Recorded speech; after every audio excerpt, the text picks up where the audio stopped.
Hello friends, आज मैं लेके आया हूँ आपके लिए केमिस्ट्री की क्लास। लास्ट टाइम हमने फिजिक्स पढ़ी थी, आज हम पढ़ेंगे केमिस्ट्री। तो बेसिकली केमिस्ट्री होती क्या है? Chemistry is a branch of science in which we study about matter. हम बात करते हैं मैटर की। हमें पता है कि anything which occupy space and has mass is known as matter.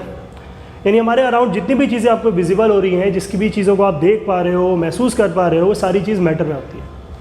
तो उन्हीं मैटर को जब स्टडी करते हैं, उनके बारे में स्टडी करते हैं, उनकी स्टेट्स के बारे में, उनकी केमिकल प्रॉपर्टीज़ के बारे में, वो सारी चीज़ें हम स्टडी करते हैं किसमें? केमिस्ट्री में। As we all know, matter is made up of tiny particles and that tiny particles is known as atom. So basically आज जो हम कंटेंट स्टार्ट करेंगे, आज जो हम चीज़ें पढ़ेंगे, वो हम पढ़ेंगे मैटर के बारे में। लेकिन मैटर का जो टॉपिक है वो बहुत ज़्यादा वाइड है। हम स्टार्ट करेंगे कि matter is made up of tiny particles and that tiny particles known as atom. So we study about atom, कि एटम होता क्या है, कैसे उसकी डिस्कवरी हुई, कैसे उसके क्या क्या उसके अंदर हम देख सकते हैं, क्या उसका पूरा स्ट्रक्चर होता है, वो सारी चीज़ें हम स्टडी करेंगे आज। सो वी शुड स्टार्ट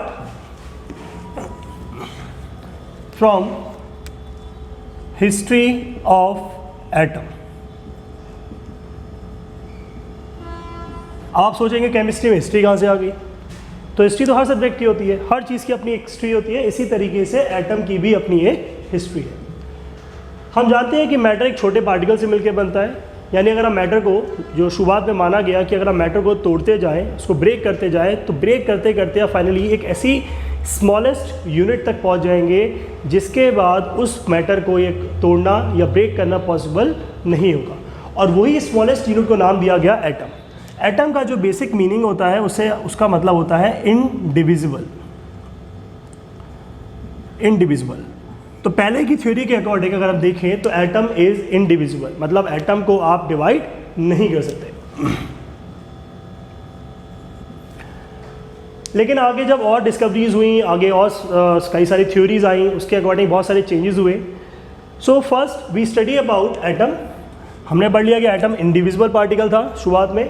लेकिन अब जो मेन कंडीशन आएगी आपकी, सबसे पहले एटम को बताने वाले या एटॉमिक थ्योरी देने वाले थे जॉन डाल्टन। जॉन डाल्टन, इन्हें हम father of modern atomic theory के नाम से भी जानते हैं।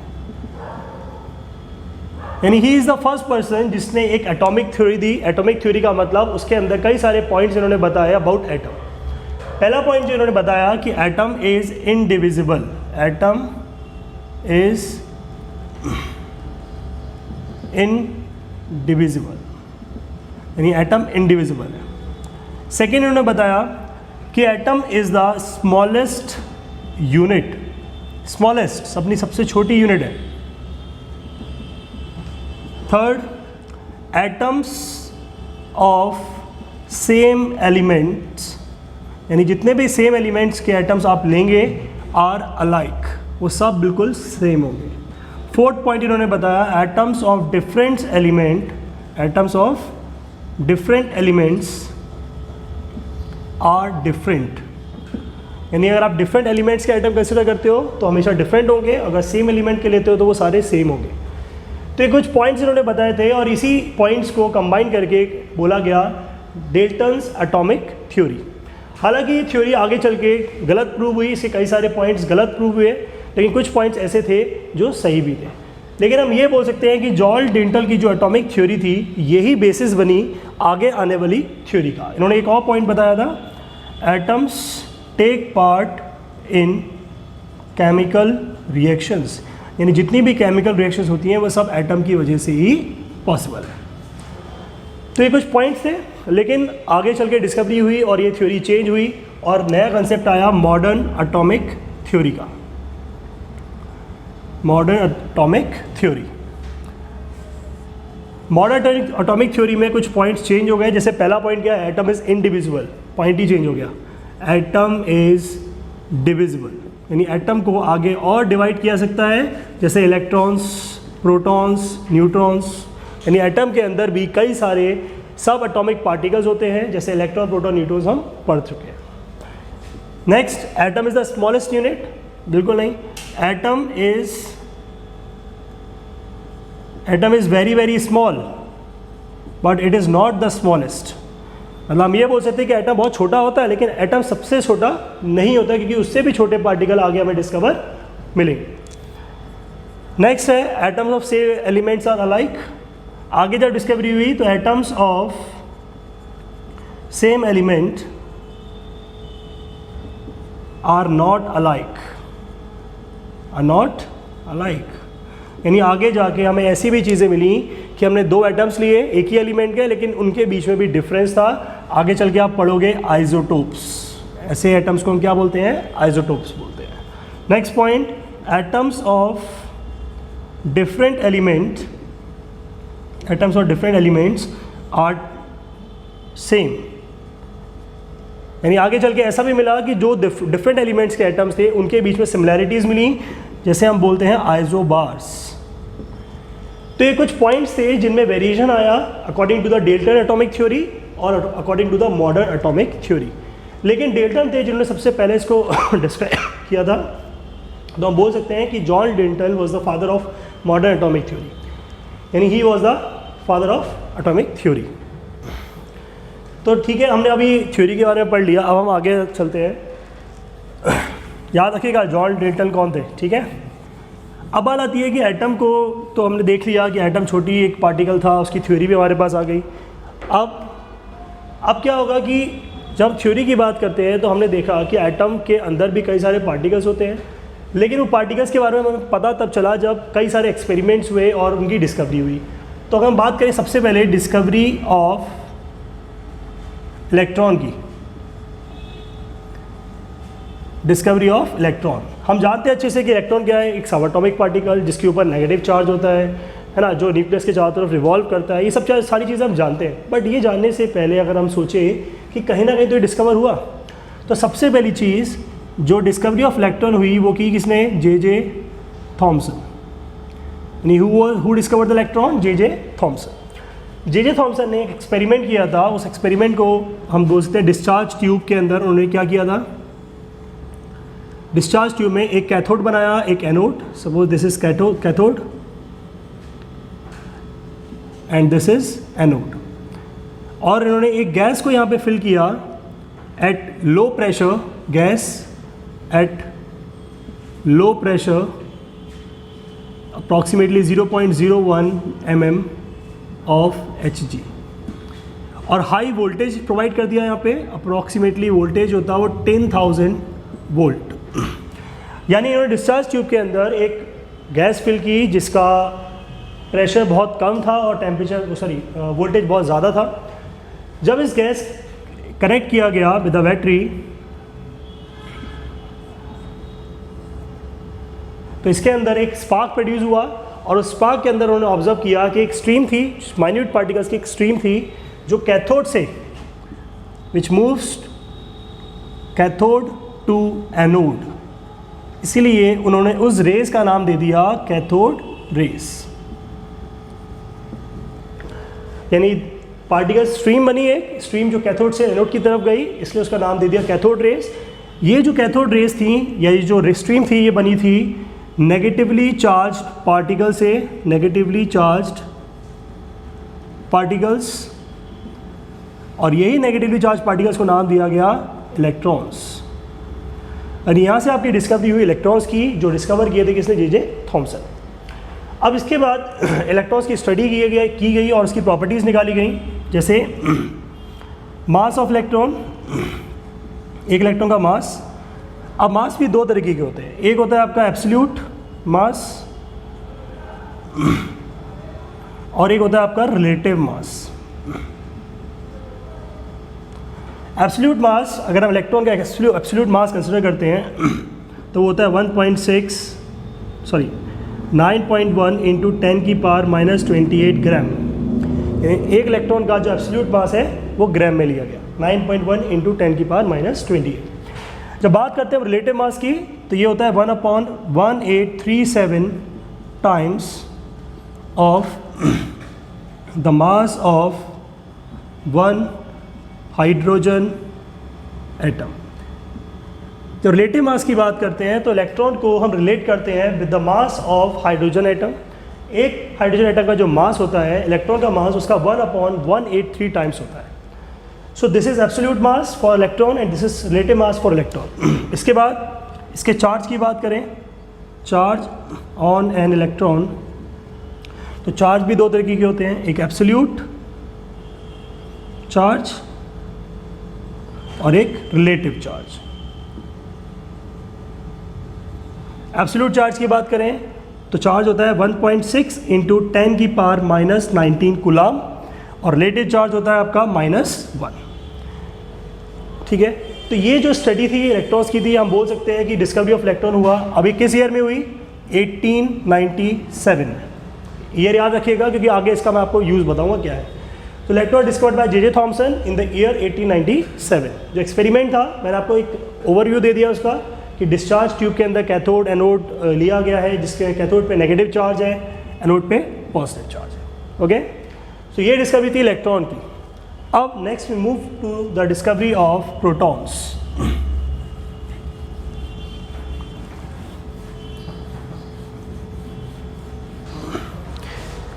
तो डिस्कवरी ऑफ प्रोटॉन की हम बात करेंगे तो डिस्कवरी ऑफ प्रोटॉन वो भी सेम इसी एक्सपेरिमेंट से की गई.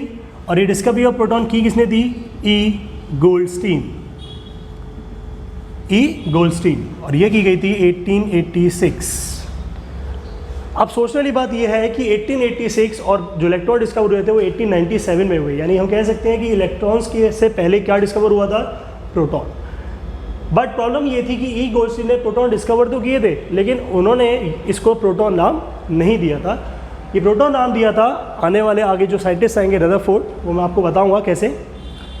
सेम एक्सपेरिमेंट था, ये कैथोड था आपका, ये आपका एनोड था. अगेन ये नेगेटिव टर्मिनल, ये पॉजिटिव टर्मिनल, कनेक्ट किया गया इसको, ये नेगेटिव. सब पूरा एक्सपेरिमेंट सेम था. जब एक्सपेरिमेंट परफॉर्म किया गया, इसी एक्सपेरिमेंट में क्या ऑब्जर्व किया, पहले हमने ऑब्जर्व किया था कि रेज कैथोड से एनोड गई थी. सेम वही एक्सपेरिमेंट में क्या ऑब्जर्व किया गया कि कुछ रेज ऐसी थी जो एनोड से कैथोड की तरफ गई, यानी पॉजिटिव से नेगेटिव की तरफ. तो जो रेज मूव की फ्रॉम एनोड टू कैथोड, उन रेज को नाम दिया गया एनोड रेज, या फिर आप बोल सकते हो कैनाल रेज. ठीक है, the rays which move from anode to cathode. फिर आगे इसकी एक्सपेरिमेंट करके इसको ऑब्जर्व किया गया तो देखा कि ये रेज जो थी वो बनी थी पॉजिटिवली चार्ज्ड पार्टिकल से, और इसी पॉजिटिव चार्ज पार्टिकल्स का नाम दिया गया प्रोटॉन्स. तो ये डिस्कवरी हुई किसकी, प्रोटॉन्स की किसने, ई गोल्डस्टीन ने. किस ईयर में की, 1886 में. तो हमने देख लिया कि ये प्रोटॉन्स थे. अब बात करें प्रोटॉन्स की बारे में जब स्टडी किया गया तो मास ऑफ प्रोटॉन की बात करें. सेम जिस तरह से इलेक्ट्रॉन के भी दो तरह के मास होते हैं, ऐसे ही मास ऑफ प्रोटॉन भी 2 टाइप्स के होते हैं, एक एब्सोल्यूट और एक रिलेटिव. एब्सोल्यूट मास की अगर हम बात करें तो प्रोटॉन का जो एब्सोल्यूट मास होता है वो होता है 1.672 इंटू 10 की पावर -24 ग्राम. और रिलेटिव मास हम बात करें तो ये होता है 1 AMU, या सिंपली टर्म्स में हम बोले तो 1 times the mass of hydrogen atom. Okay, same अगर चार्ज की बात करें, चार्ज ऑन प्रोटॉन, तो ये भी 2 टाइप्स के होंगे, एक absolute and other one is relative.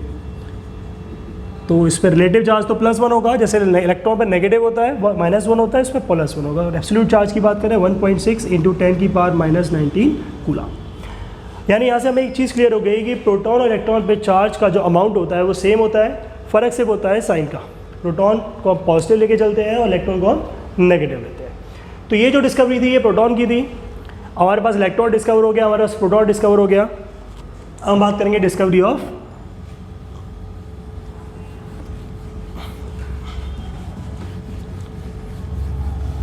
अब द नेक्स्ट थिंग जो डिस्कवर हुई वो था न्यूक्लियस. न्यूट्रॉन्स डिस्कवर नहीं हुए क्योंकि न्यूट्रॉन सबसे लास्ट में डिस्कवर होंगे, क्योंकि उनके ऊपर चार्ज नहीं होता, इसलिए उनको आइडेंटिफाई करना इतना इजी नहीं था. तो डिस्कवरी ऑफ न्यूक्लियस जो की थी वो किसने की थी, Ernest Rutherford.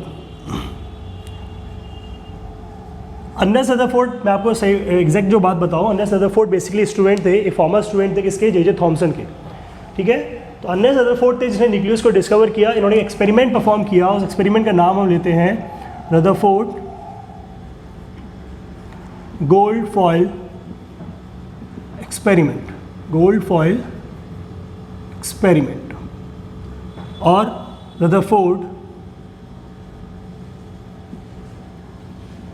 Rutherford's alpha scattering experiment. दोनों में से आप कोई भी नाम यूज़ कर सकते हो, दोनों नाम का मतलब एक ही है, एक्सपेरिमेंट भी सेम। इन्होंने क्या किया कि इन्होंने एक थिन गोल्ड फॉइल लिया, उस गोल्ड फॉइल के ऊपर एक अल्फा पार्टिकल्स की बीम को स्ट्राइक कराया और उन्होंने ऑब्जर्व किया। क्या ऑब्जर्व किया इन्होंने?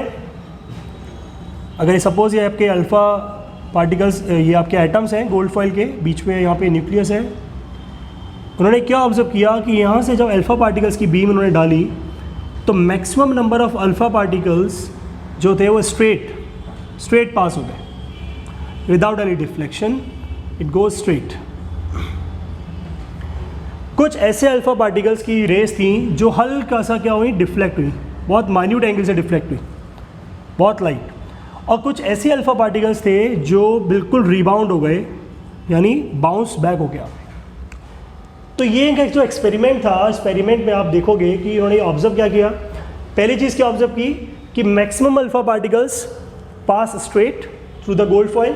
सेकेंड चीज़ जो ऑब्जर्व की कि कुछ हल्की फुल्की जो फ्यू रेस थी जो हल्के से एंगल पे क्या हुई, डिफ्लेक्ट हुई, और बहुत कम ऐसी रेस थी जो बिल्कुल बाउंस बैक हो गई। तो यहाँ से इन्होंने क्या कंक्लूजन निकाला कि एटम इज़ एम्प्टी, यानी एटम पूरा क्या है, एम्प्टी है, खाली है, स्पेस कुछ भी नहीं है उसके अंदर। सेकेंड चीज़ कि जो एटम का जो मास है, mass of atom is concentrated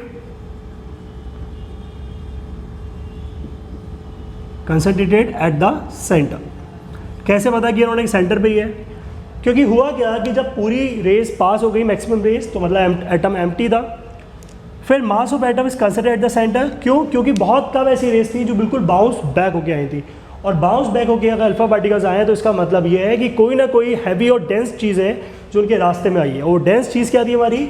वही हमारा न्यूक्लियस था, nucleus, centre of the atom. Okay, इसके अलावा न्यूक्लियस के ऊपर चार्ज भी आइडेंटिफाई कर लिया कि न्यूक्लियस में चार्ज कैसा होता है, पॉजिटिव होता है। कैसे पता कर लिया? अल्फा पार्टिकल्स खुद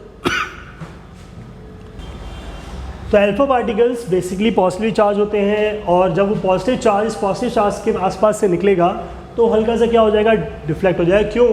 क्योंकि repulsion, same charge repel each other. तो यहाँ से हमें पता चला कि न्यूक्लियस पे जो चार्ज होता है वो कैसा होता है, पॉजिटिव होता है। तो बेसिकली यहाँ से एक चीज़ क्लियर हो गई, रदरफोर्ड ने क्या बता दिया कि प्रोटॉन्स जो पॉजिटिवली चार्ज पार्टिकल्स होते हैं, it resides into the nucleus, ये न्यूक्लियस में होते हैं, और जो इलेक्ट्रॉन्स होते हैं वो इस न्यूक्लियस के around the nucleus fix path में रिवॉल्व करते हैं। यानी ये सारे पॉइंट्स जो डिस्कवरी थी न्यूक्लियस की, और न्यूक्लियस पूरा जो एटम का स्ट्रक्चर था, ये सारी चीज़ें रदरफोर्ड ने क्लियर कर दी। लेकिन रदरफोर्ड का एक ड्रॉबैक था। रदरफोर्ड का ड्रॉबैक क्या था?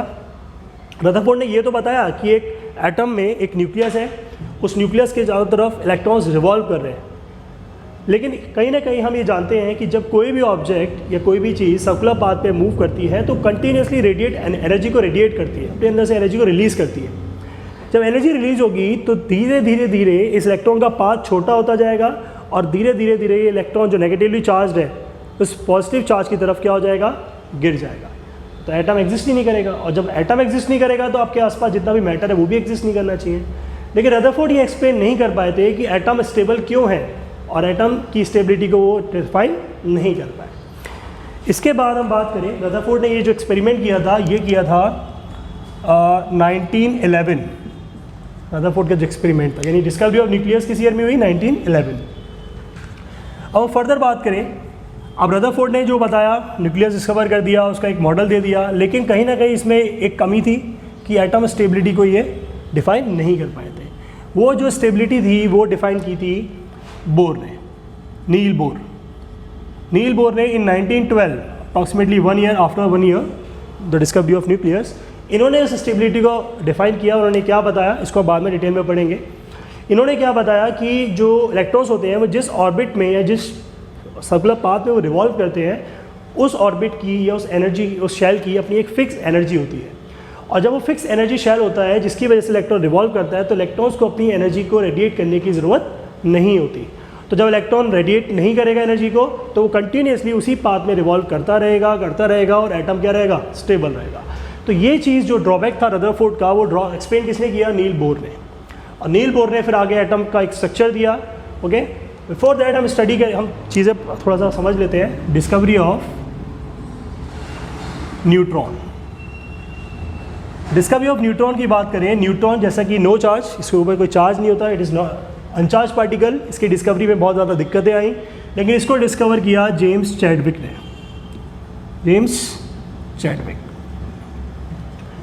James Chadwick was the person जिसने डिस्कवरी ऑफ न्यूट्रॉन को पॉसिबल किया। जेम्स चैडविक, इसका कोई एक्सपेरिमेंट वगैरह जो है वो आपके सिलेबस का पार्ट नहीं है। ओके, आपको बस ध्यान रखना है कि ये डिस्कवर किसने किया, जेम्स चैडविक ने। सो डिस्कवरी ऑफ न्यूट्रॉन हो गया, हमारे पास प्रोटॉन हो गया, इलेक्ट्रॉन हो गया, और हमारे पास न्यूक्लियस आ गया। अब हम बात करते हैं बोर की। तो बोर ने जो एटॉमिक मॉडल दिया उसके अकॉर्डिंग अगर हम चलते हैं, तो बोर ने क्या बताया, सबसे पहला कि atom is very small in size, और सारे मैटर किससे बनते हैं, एटम से बनते हैं। दूसरा, इसके सेंटर पे क्या होता है, एक न्यूक्लियस होता है जिसके अंदर प्रोटॉन्स होते हैं। ओके, न्यूट्रॉन्स नहीं है यहाँ पे। इसका रीज़न है क्योंकि न्यूट्रॉन की डिस्कवरी इसके बाद हुई थी, इसलिए न्यूट्रॉन्स यहाँ पे नहीं आएगा। न्यूक्लियस के अंदर क्या होते हैं, प्रोटॉन्स होते हैं। इलेक्ट्रॉन्स रिवॉल्व करते हैं, electrons revolve in fixed energy shells, जिसे हम ऑर्बिट्स भी बोलते हैं। ठीक है, सबसे पहला ऑर्बिट क्या होता है, K, L, M, N up to so on. इन्होंने नेमिंग कर दी ऑर्बिट्स की, या फिर आप नेमिंग कर सकते हो 1, 2, 3, 4 up to so on. Okay, this is the innermost orbit and this is, ये इनरमोस्ट है। इसके बाद आप जाओगे तो इसके बाद एल आएगा, फिर एम आएगा, फिर एन आएगा, ऐसे चलता रहेगा। और हर ऑर्बिट की एक फिक्स कैपेसिटी होती है। किस ऑर्बिट की कितनी कैपेसिटी है उसको निकालने के लिए उन्होंने एक फॉर्मूला दिया, 2n², मतलब के जो आपका ऑर्बिट है वो फर्स्ट ऑर्बिट है। अगर आप इसमें रखते हो n की वैल्यू 1, तो 2 × 1 का स्क्वायर, दैट इज़ 2 इलेक्ट्रॉन्स। यानी के शेल में सिर्फ 2 इलेक्ट्रॉन्स ऑक्यूपाई हो सकते हैं, इसके अलावा आप उसको ऑक्यूपाई नहीं कर सकते। सिमिलरली अगर हम बात करें एल की, एल के लिए n की वैल्यू 2 हो जाएगी, फॉर्मूले में रखते हैं तो 2 का स्क्वायर, दैट इज़ 8 इलेक्ट्रॉन्स। यानी जो सेकंड ऑर्बिट है आपका एल, उसकी कैपेसिटी 1 इलेक्ट्रॉन्स की होती है। अगर हम बात करें एम, तो n = 3 हो गया। अगर फॉर्मूले में पुट करेंगे 3 का स्क्वायर, यानी हो गया 18 इलेक्ट्रॉन्स। यानी जो थर्ड शेल एम शेल है उसकी कैपेसिटी कितने की है, 18 इलेक्ट्रॉन्स की है। तो ये जो सारे पॉइंट्स थे नील बोर, इसको हम जनरली बोलते हैं, जो पॉइंट्स दिए गए ये दिए गए बोर बरी स्कीम में। यानी बोर तो थे ही, साथ में इनके एक और थे जिन्होंने ये स्कीम तैयार की, ये पॉइंट्स तैयार किए, और उन्होंने बताया कि जो इलेक्ट्रॉन होता है, जो इलेक्ट्रॉन्स होते हैं वो किस तरीके से एटम में डिस्ट्रीब्यूट किए जाते हैं। ओके, तो ये वो फॉर्मूला है 2n², जिससे हम ये पता करते हैं कि किस शेल में कितने इलेक्ट्रॉन्स को हम ऑक्यूपाई करा सकते हैं। ठीक है, तो ये जो सारी चीज़ें थी जो आपके सामने मैंने अभी आपको बताई, ये था हिस्ट्री ऑफ एटम, यानी एटम कैसे डिस्कवर हुआ, इलेक्ट्रॉन्स, प्रोटॉन्स, न्यूट्रॉन्स कैसे डिस्कवर हुए। फिर उसके बाद बोर बरी स्कीम जो हम पढ़ेंगे, क्योंकि आगे चल के जितनी भी चीज़ें आप पढ़ोगे केमिस्ट्री में वो सारी किस पे बेस्ड है, बोर बरी स्कीम। यानी जो आजकल जो मॉडर्न कंसेप्ट जो है वो इसी कंसेप्ट के ऊपर बेस्ड है, बोर बरी स्कीम के ऊपर। ठीक है, तो ये जो कंसेप्ट था हमने पढ़ लिया हिस्ट्री ऑफ एटम। बाकी इसके अलावा जो पार्ट है आपका, जो हम बात करेंगे आगे वाली क्लास में, बिफोर दैट मैं आपको एक चीज़ क्लियर कर दूं कि जो आपने अभी हिस्ट्रीज पढ़ी है ये दोनों ही ICSE और CBSE दोनों लेवल में आती हैं, लेकिन ICSE लेवल में डिस्कवरीज किसी किसी स्कूल में देते हैं, किसी में नहीं देते हैं, बट CBSE में डिस्कवरीज पूछी जाती हैं एज इट इज़। तो आपको बहुत सारी चीज़ें ध्यान रखनी है, जैसे रदरफोर्ड में उसके ऑब्जर्वेशन क्या आते हैं, उनके कंक्लूजन क्या आते हैं, सारी चीज़ें आती हैं। ICSE लेवल में बहुत कम चांसेस रहते हैं कि ये डिस्कवरीज आपसे पूछी जाए। Okay, so thank you for today, हम आगे बात करेंगे।